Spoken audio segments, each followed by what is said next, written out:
Hi, I'm Colette Bancroft, and I am here with that American treasure, James Lee Burke.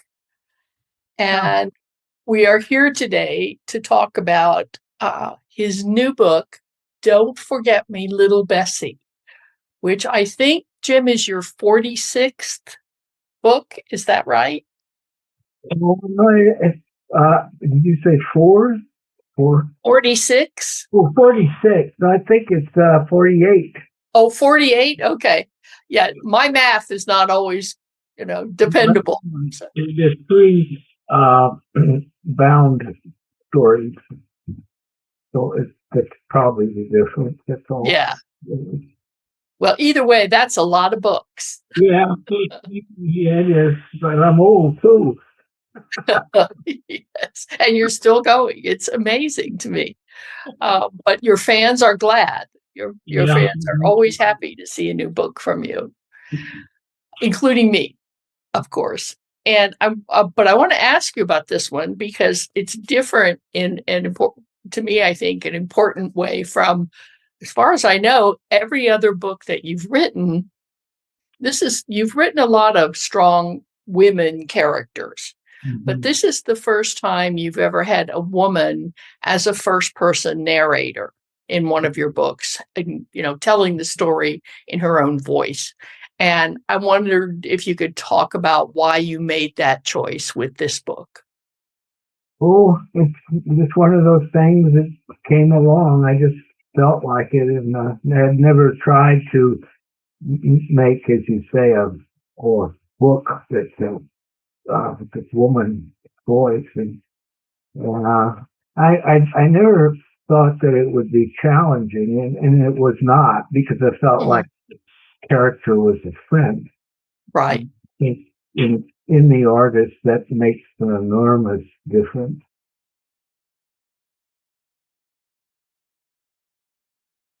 And the book is dedicated to your mom, right? Yeah, yeah, I did. Yeah, she had a very hard life and family poor, and she was just uh, had bad times, If, or he was an orphan, and yeah, so I Yeah. maybe give her a. Oh, she's 102, just short of it. Just a few weeks. Yeah. Yeah. She's still living?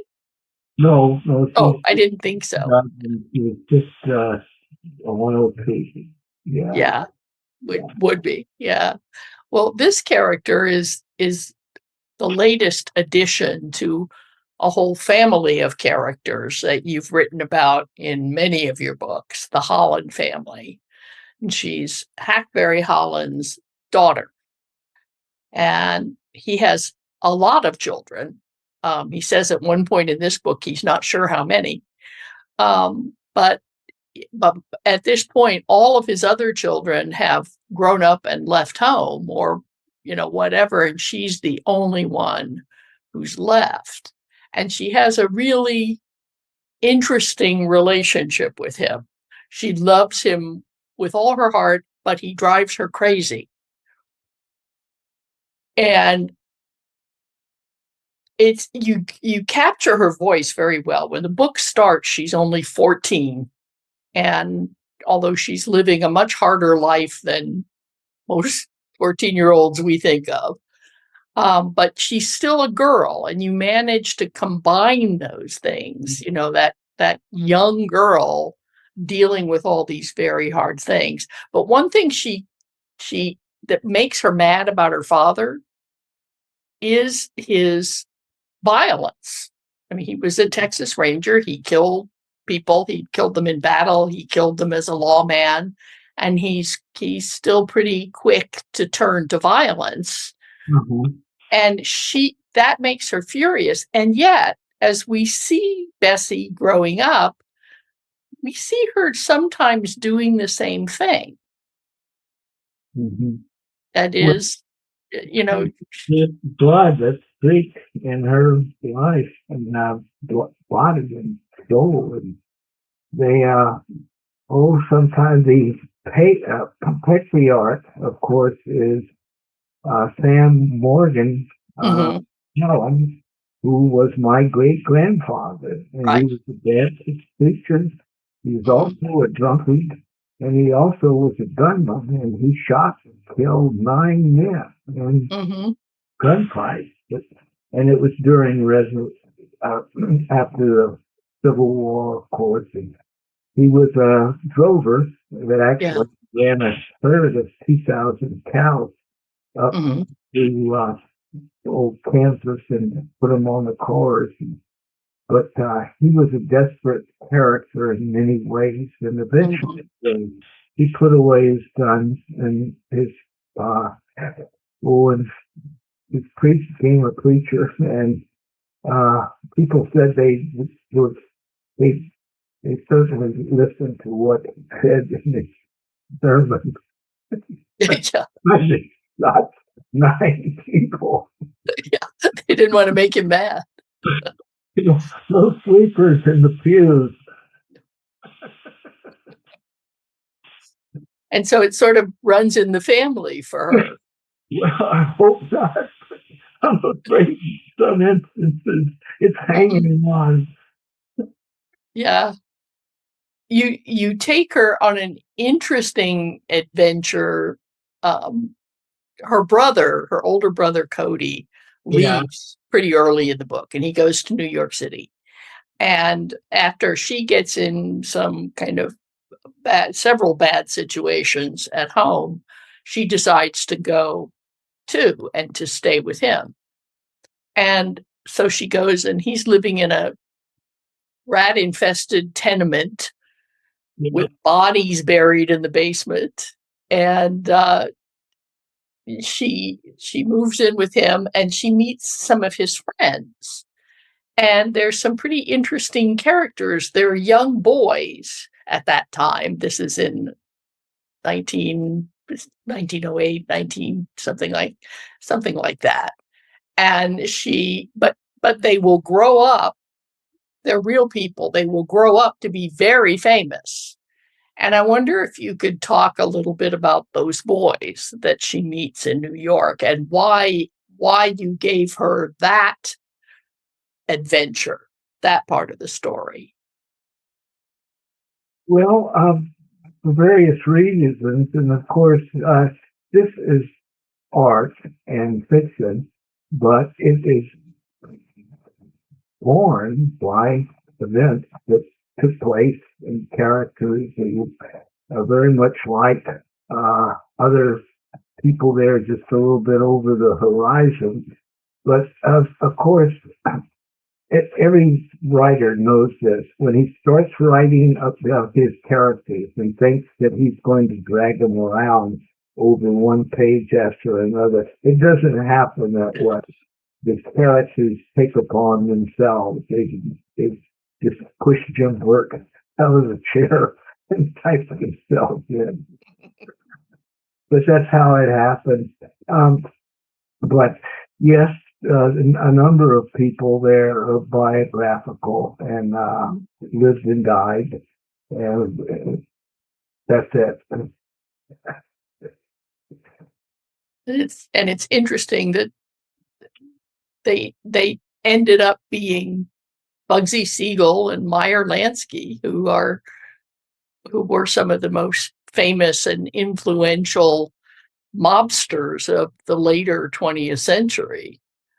Yeah, he was largely the mathematician. He was Yeah. known for brilliant handling of numbers, Yeah.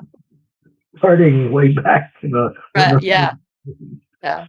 And later he was many basically the guy. They were the very guys who created Las Vegas. Yeah. Benjamin Siegel was a very interesting character. Hmm. The man who said, well, when he was asked about shooting people, and he says, oh, it's all between us. What's the big deal? Yeah. He was at the Shamrock Hotel in 1947. Oh yeah. In Houston. Yeah. There's another character who I don't think is historical, but he's a very unusual character, and he's important all the way through the book. And I really hope you can talk a little bit about him. And that is Mr. Slick. Where did Mr. Slick come from? He stepped right out of the tree, out of the wood. Yeah, Yeah. he's a great guy. And we meet him immediately when he walks Mhm. out of the woods and he sees this little girl digging potatoes or cotton, I forget. But Yeah. he needs a friend, but the girl needs a bigger friend. And it's Mm. this man who, well, she might, okay, I'll start over. Uh, uh, we're looking here at a woods, and suddenly this creature, uh, Mhm. really a man, that steps out of the trees, and the girl suddenly looks at his ankles and realizes he has goat feet. Mhm. It's kind of, unusual. And so we have to. I think we stay with this character maybe because we all of us need to enjoy more of the world of the fairies and the in the woods, and it also though that conscience that people find in themselves and hope, Mhm. and he also our character, the 14-year-old girl, is almost theological. He's a very intelligent person, Mhm. and he's very what we would call we used to a Christian, with the kind that some have somehow manifest themselves today, can beat up people, and it's just pitiful. I've better not get into that. So, yeah, I got too many problems myself. But Mr. Slick is at first she has a very negative reaction to him, the goat's feet, and she calls him a haint, and I think she calls him a demon, and get away from me, Yeah, she's a good Baptist girl. She knows you're not supposed to, mess around with demons and spirits and stuff like that. But he doesn't go away. And she slowly warms to him, and she's always ambivalent about him. Sometimes she's like, get out of here, leave me alone. But other times, she really recognizes him as a friend. But she can see him. Some other people can see him. Some other people can't see him at all.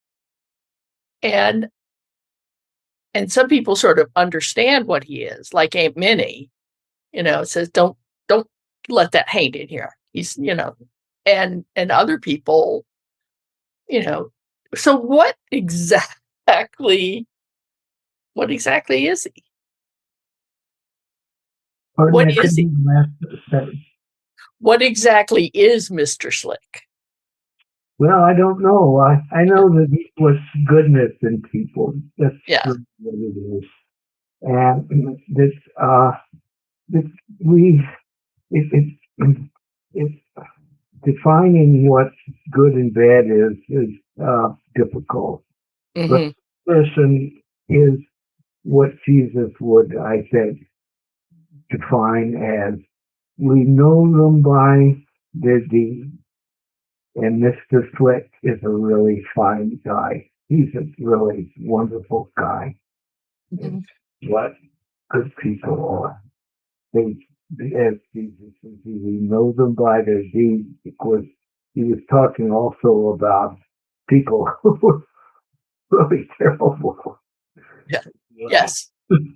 Yes. Poor Bessie encounters too many people who are really terrible. So, if the good one has goat feet, then you gotta accept.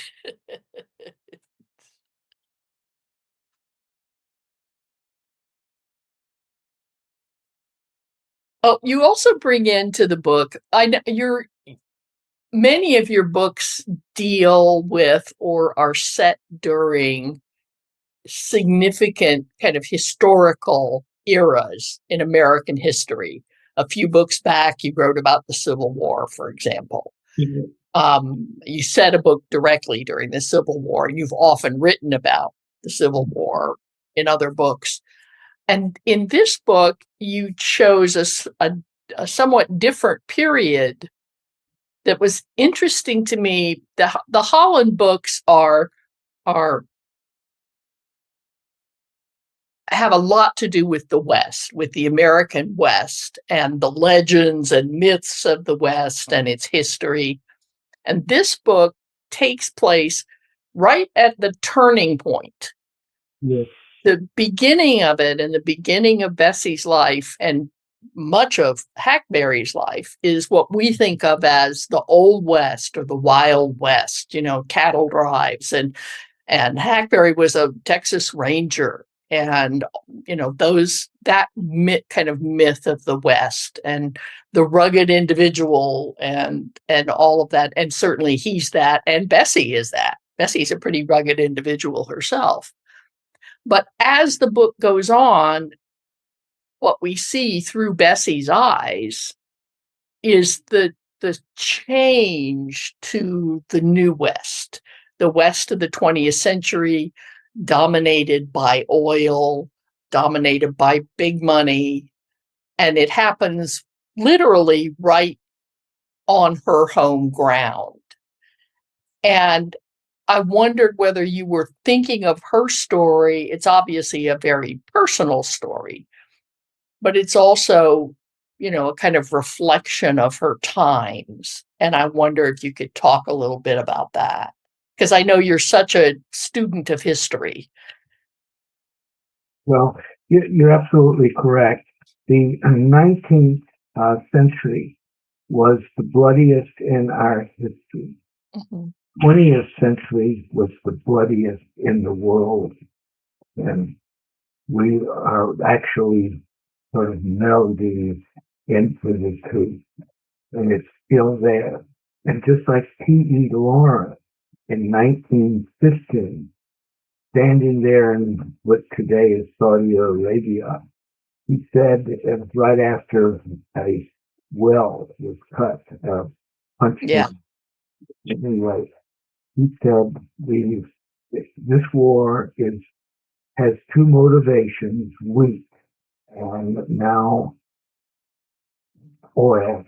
It is our motivation for that and nothing else, not ideals at all. Right. 100 years from now, nothing will have been changed. Mm-hmm. That was Lawrence. That's from the Seven Pillars of Wisdom. It's one of the best books ever written. And nobody reads it. His prose is exotic. It's and the man, good Lord. Mm-hmm. You can read it over and over and over. Yeah. Recorded stuff he did listening to a couple of guys that run around with and excuse me. Can I get a drink of water here? Sorry. Of course. Yeah, I know you mentioned Lawrence in the book, and you mentioned that quote about the oil, and it's he was fascinated by Middle East. Yeah, and you're right that it resonates so much today. That's it. It's all there. Yeah. Right. We are walking in the sands of the French and of the British, and we'll end up in the same place. Mm-hmm. Nothing else to say, except it's even greater damage. I think the Arctic cap, a polar cap, was destroying the world. Yeah. Yeah. He says that I object to that. it's a terrible thing that is occurring now. And it's being done purposely. We don't need it. It's Trump. I probably shouldn't get off on that, but I Yeah. uh, I fear the electorate more than I do that man. Yeah. And you mentioned something just kind of offhandedly in the book that at first I thought, is that true? But then I realized it is, that during World War I, you weren't supposed to criticize Wilson's policies, that there was that kind of censorship that, that seems unimaginable and yet not. Yeah. Not that Bessie is very interested in politics, but Well, I didn't get it all about. I have a kind of problem with the screen. The volume doesn't work real well, or maybe. okay. I'll try to speak up. I was saying that I don't think Bessie herself is very interested in politics. Yeah. But she is really interested in fairness, Uh-huh. and in how people are treated, and even how animals are treated. Boy, she hates people who mistreat animals. And that's a huge part of her character. And it's one of the things that makes her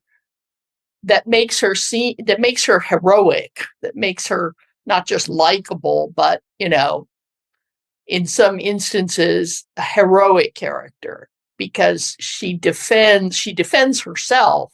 She's forced to in some situations, but she also defends not just her father, but people you might think of as the weak or the defenseless, people of color.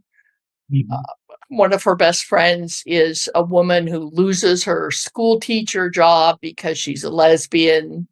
And that kind of thing makes Bessie really angry. Why was that an important part of her character for you? Well, I think she's truly a humanist. And she, as you say, is not interested in politics. But in effect, what she is probably a really very good Christian when it comes to a democratic society. Yeah. This is it. You believe in your fellow man. And actually, our politics today come right from the first century in Jesus' time, and it's still with us. Thank God. Literally, because we better wise up. Brothers, you can't be greedy all the time, and you can't lie and steal. And my heavens, what else? Destroy the trees, the water, the Right. animals, do all these things and just walk away. It doesn't go that way. Yeah. Yeah. It's not beating up on any particular culture. It's just the honest to goodness truth. Yeah. Yeah. She cares. Yeah. She cares about that kind of fairness, and the people that she ends up confronting are those careless people that want to take the oil out of the ground and not pay attention to the consequences, and the people who work for them, like Indian Charlie and the sheriff, and they're the ones who keep trying to get her to shut up, with not much success. But we see ourselves in this book. I would like to feel that, because those issues are our issues today. Same thing with the 19th century. Yeah. Yeah. Yeah. As I said, a lot of what happens in this book, which is set a century ago, doesn't seem like it's history. It resonates with what happens now. And the word is resonate. That's it. Yeah. Just Yeah. like the French Revolution. That boy, what did they make with after? What did they make with the earth after they got the guillotine? You know, with, I'm laughing because of Benjamin Franklin. Jefferson and Franklin there, and himself, of course. Yes. To try to join with what is great in French culture and get rid of the horrible things these men are doing with it. But and Adams, Adams was the Puritan, and Right. were there, and Adams, of course, loathed Benjamin Franklin. If you ever have a chance, read the letter that Adams wrote about eating dinner with Benjamin Franklin. I won't eat anything else. It's just unbelievable. He said, this is the first, he said he was writing to his wife, and he said, Mr. Franklin has patinaed his vest, and it is stuck on his person. He said its odors are rising. All the things that Benjamin, and then he goes into, women in France love Franklin. Oh, yeah. No one knows why.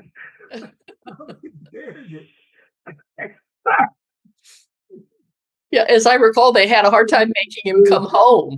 He didn't want to come back. I'll have to look for that letter. Oh, geez. It's just unbelievable. And all those women need an eye doctor. They thought they had glasses over there. Yeah. He was a walking pyramid.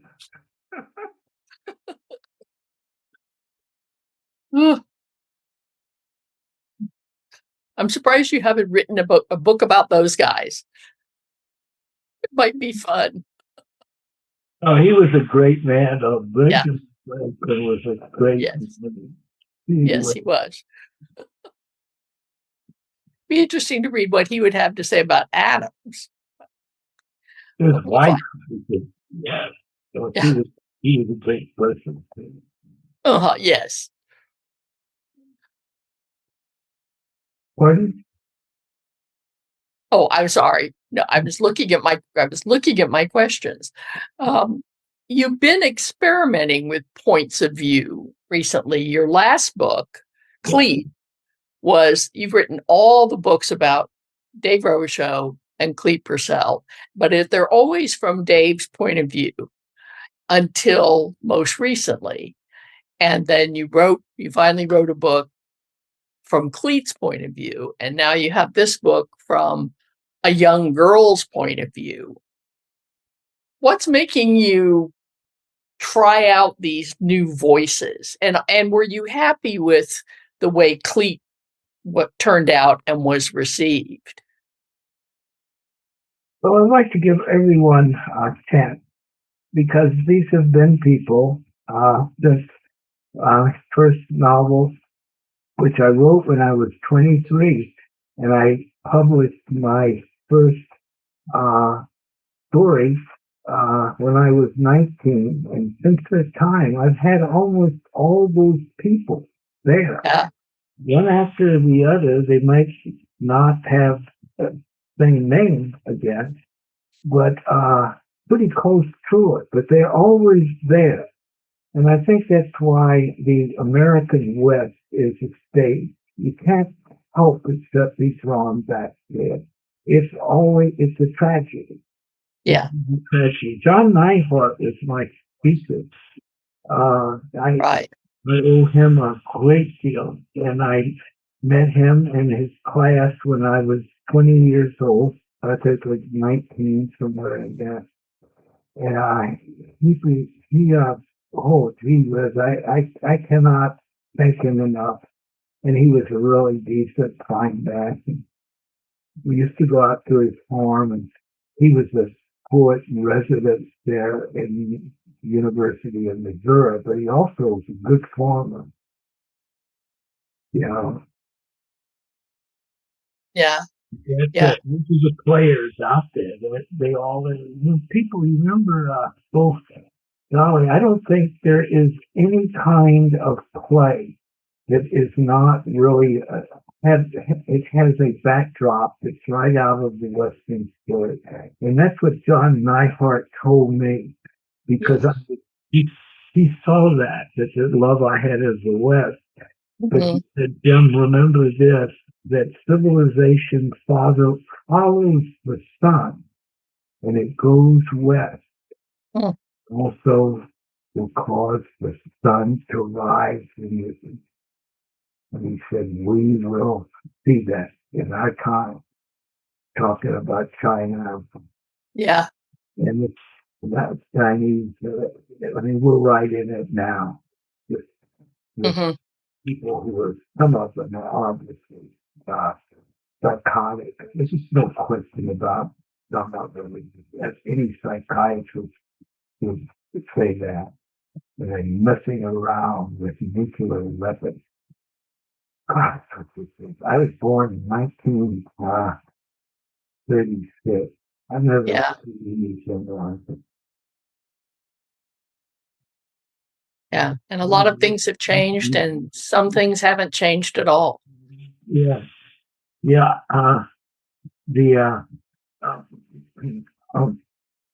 I had I will. Okay. This is I better not start telling jokes about politics. I reach back and bite me or something. But the Let's talk about books. Let's talk about books. Are you? Last time I talked to you, you had already finished 2 more books. Do you have another book in the works, or? Pardon? Do you have another book that you're working on now? Yeah, I do. It's just called, well, I better not give the title away, or somebody can go try it. Anyway, they wouldn't do that. But I better not say the title. It has to do with the 21st century, and it's the Dave Wilbur show. That's what I'm writing now, but I've just finished a one called, and it's the Wilbur Show book, the Hadacol Boogie, the Hadacol Boogie. And if any of y'all want to hear some really down home Louisiana boogie woogies, Jerry Lee Lewis singing that song. Just click on this on your machine here and bring him up there. And when he's with Buddy, Buddy, black guy, Chicago. Buddy Guy? Huh? Buddy Guy. Buddy Guy. Buddy Guy. There you go. Yeah, and all the Stones are hanging around. And man, but it's the best boogie woogie you ever heard. But anyway, is that in the book? I mean, does it play a role in the book? Yeah, but I use it as something. Oh, I'll be giving away the Okay, I won't make you give anything away, but Catechol was a patent medicine. oh, And this something this like sounds like more fun by the minute. 22% alcohol. Because Catechol sold it with something, and you always feel better when you drink Catechol. Yeah, I'll bet. Welcome to Louisiana. I love Louisiana. It just Yeah, wouldn't be Louisiana if it wasn't like that. right. Yeah, Right? The foreigner, when she came to live there, and she yeah. couldn't, she said, this is Guatemala. I remember the first time I went. The first time I went to Louisiana. First time I went to Louisiana, I was in college, and it was the first time I'd ever seen a place where there was that had drive-through windows where you could buy margaritas. Oh, that's just, oh, you're right. The people can drive up. Yeah.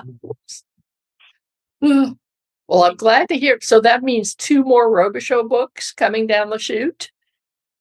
Yeah, so there'll be 2, and yeah, so yeah, and I think they're real different too. But we'll see what happens. Yeah. Cleet is, of course, still there. Yes. Yeah. Oh golly, he became just a worldwide character. Yeah. Yeah, he did. I love that book. I loved having it. I'd always loved that character. Yeah. And I loved having it from his point of view, Mm-hmm. Yeah. He's got a little of that sense of the spirit world that Bessie has and that Yeah. Robichaux has. Yeah, with Joan Dark, Joan of Arc. Yeah, exactly.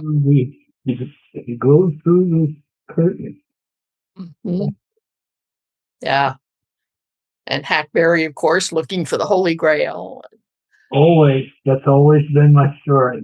Yeah. Mm-hmm. Yeah, one way or another. The darkest was my first story because I started it when I was 20 and started and finished at 23 and was angry. But outside of that, it was the night in the ale cup and the sword. And it's the year 7. What is it? Going up. Oh, I'm not. The big battle in in northern Spain. About 766, I think. It's the thing that we all wish. Mm-hmm. But or the Irish, or legend of many years. Probably Christianity. Yeah, the quest. Which actually gave to Christianity a stage, because the characters were already there. I mean, there's all that stories of characters. Boy, Western, there's there are 2 West. There's the American West and the Occidental West, but they're both the same. Yeah. You're far more European than we are aware of. Yeah. Yeah. Yeah. All of those things come down through the culture, whether we think about them or not. Yeah. Well, I'm glad Robichaux and Cleet will be back. I couldn't. I said I'm glad to hear that Robichaux and Cleet will be back in the future. Yeah. People said that. I heard that they put a statue of you up in New Iberia. Yeah, it's a great honor. Oh, yeah. It cost $100,000. Wow. Yeah. It's like I've seen photos of it, and it's bigger than life size. I think it's huge. People of Nigeria did that. Yeah. The kind and them and as I say, it doesn't happen every day. No. Well, I think that's. I think Nigeria, that's. Yeah. right there on the street, East Main Street. It's one of the most big streets in the South.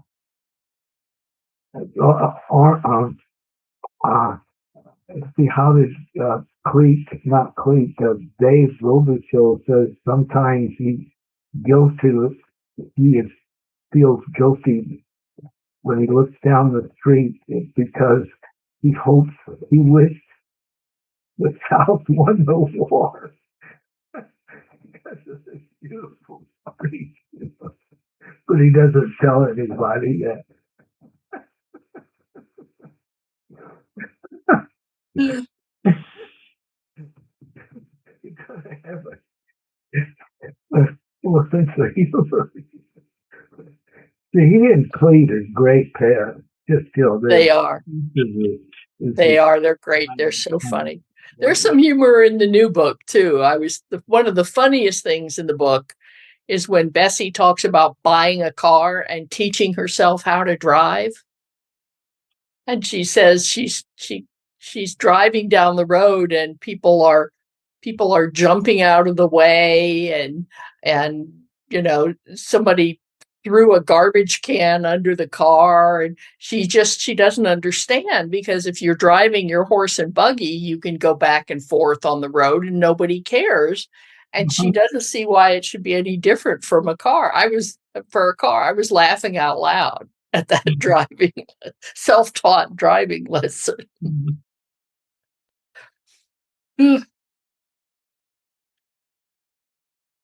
a funny bit. I really like her relationship with the animals too, especially the mule and the horse. Yeah. Lancelot and Traveler. That's a theme in all my work, and in the end, that the world is filled with animals, and we have to take care of them. What we are doing now is, again, in the last 2 centuries, is, we're putting them to death. That there's many good people are doing everything they can, but it's not enough. Yeah.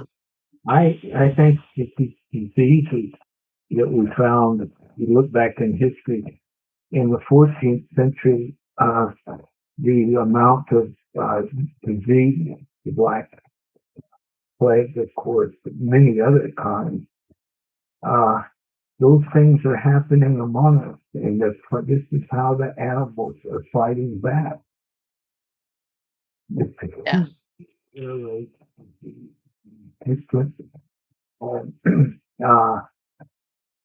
Anyway, it's the kind of subject that a few people wish to talk about.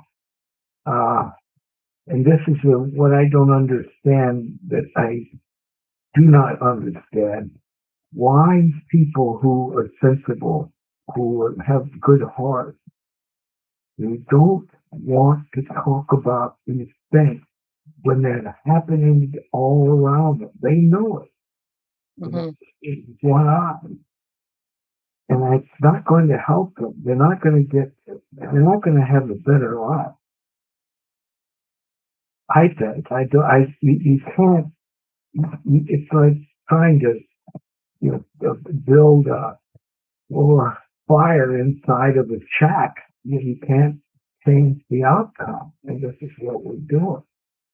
Yeah. Anyway, I don't think that you sounds too much. Police does. And with, he reaches out again and again, and Joan of Arc is, of course, I just think one of the greatest women. Yeah. One of the greatest. Yeah.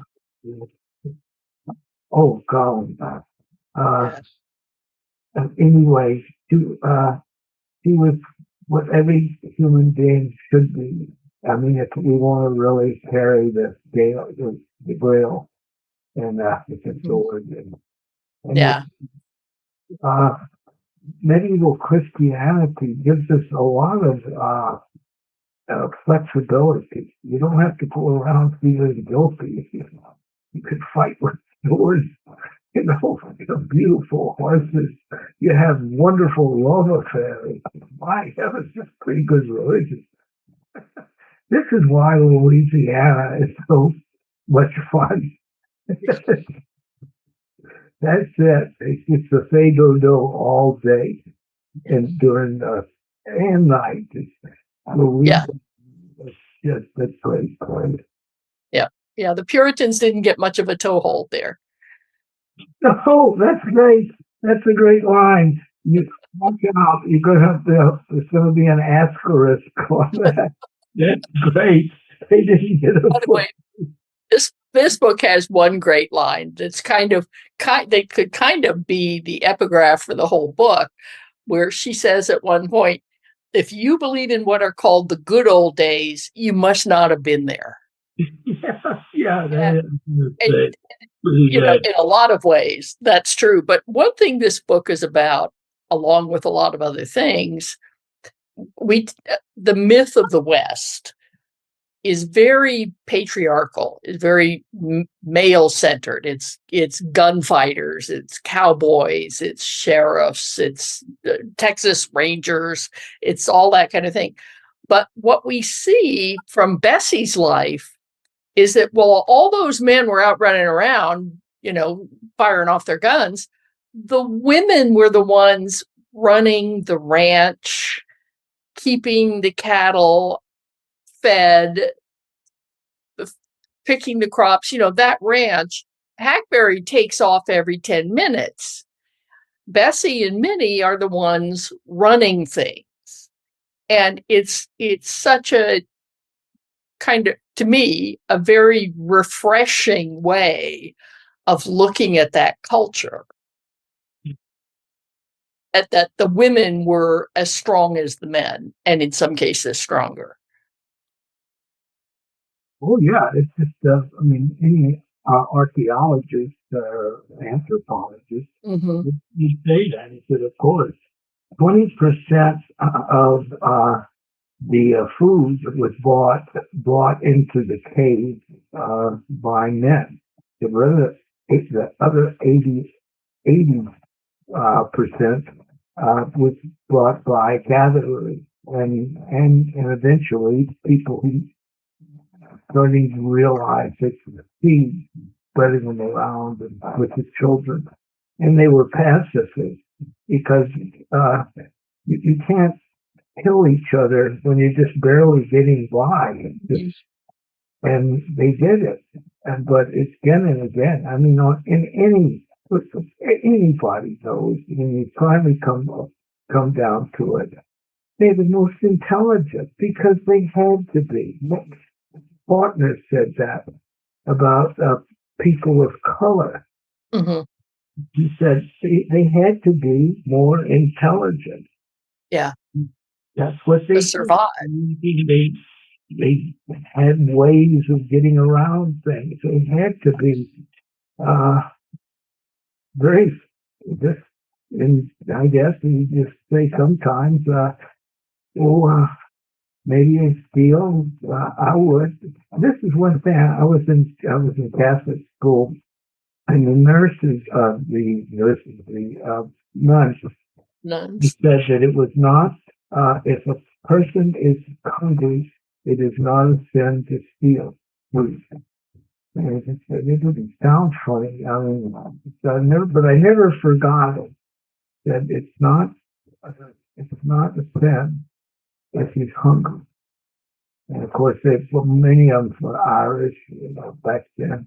Right. The families came from the famine, and right. My family did. Yeah. They came in they called them what did they call them? The coffin boat. Yeah. Coffin ship. Yeah. Coffin ships. Yeah. Yeah. Yeah, my father's family was from Ireland too, so Yeah. yeah. Yeah. Yeah. Well, are you spend so much time writing. Do you have time to read? Is there anything you've been reading that you've liked? Well, I've tried to read as much as I can always. I Yeah. didn't do that in high school.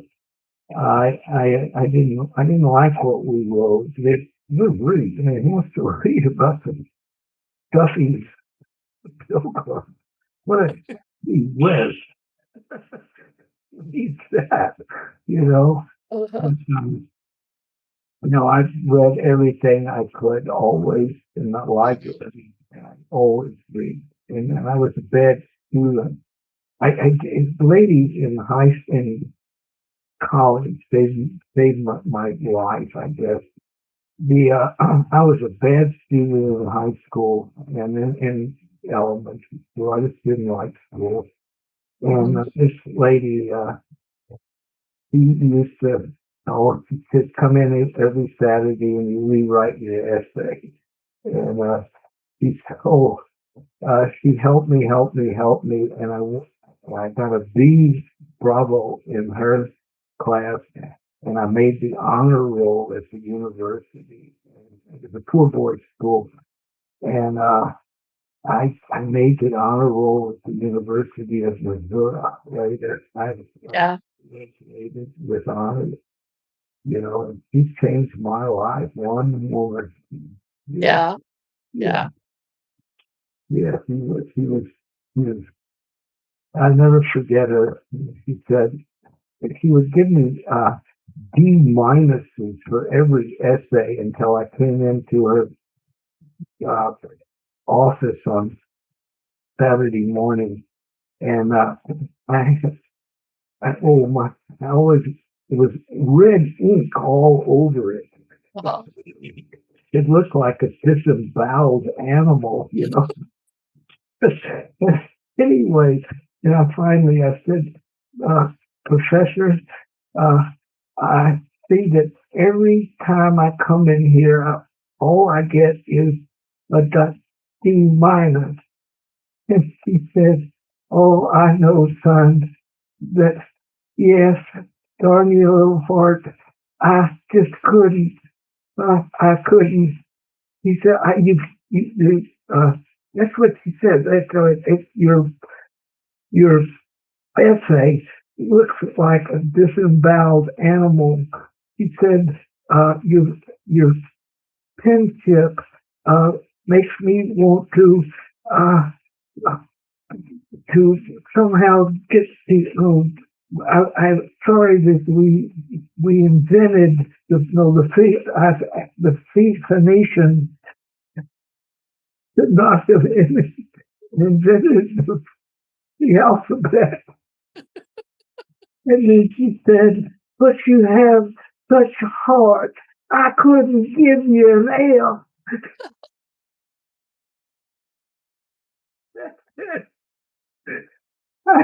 She had this beautiful Victorian Southern voice, and that's what I felt like, oh, I wish we had run the South. We had won the war, and this lady run everything. But that's what she said. I couldn't. I couldn't. Oh, I love that she said it made her wish they hadn't invented the alphabet. That's funny. Sounds like you got the right teacher though, in the long run. Yeah, it's like the librarian. The librarian that saved us. College saved us for myself.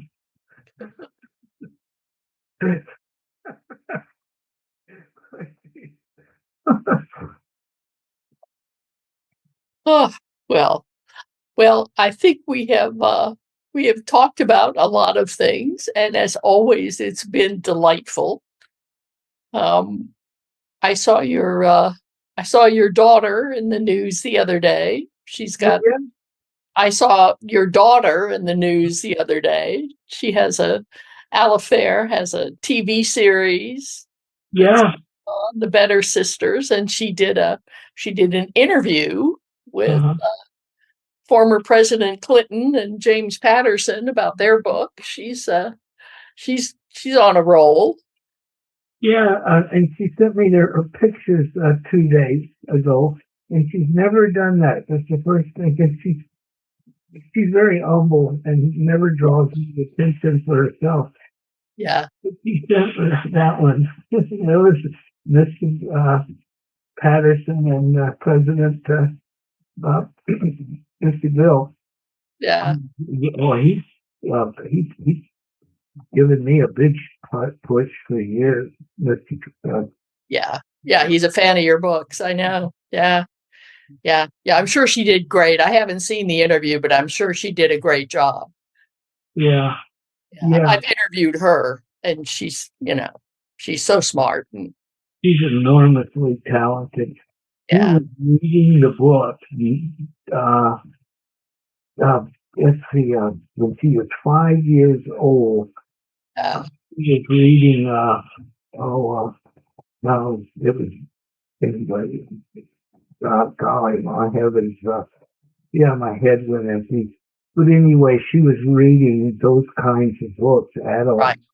books, and at Yeah, 7 years old, she wrote her first short story.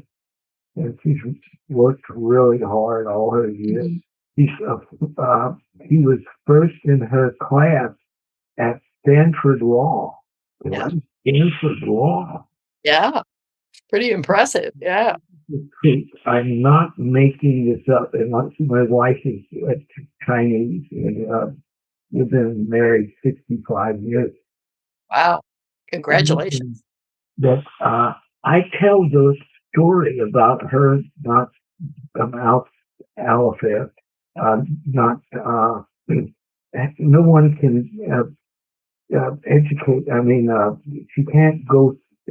Uh, Nothing. What is it? There's a term for it. Anyway, it's the. Excuse me. That's pardon me. It's kind of a horse today. Anyway, I tell these stories about Alifair's intelligence, and there's a pause, and then the person says, "Your wife must really be smart."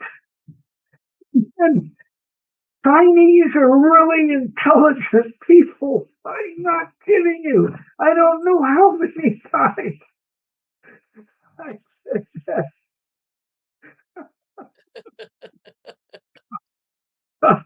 I'm going to get a placard. Save this poor guy. This dope. And this the only intelligent people in his person in his family.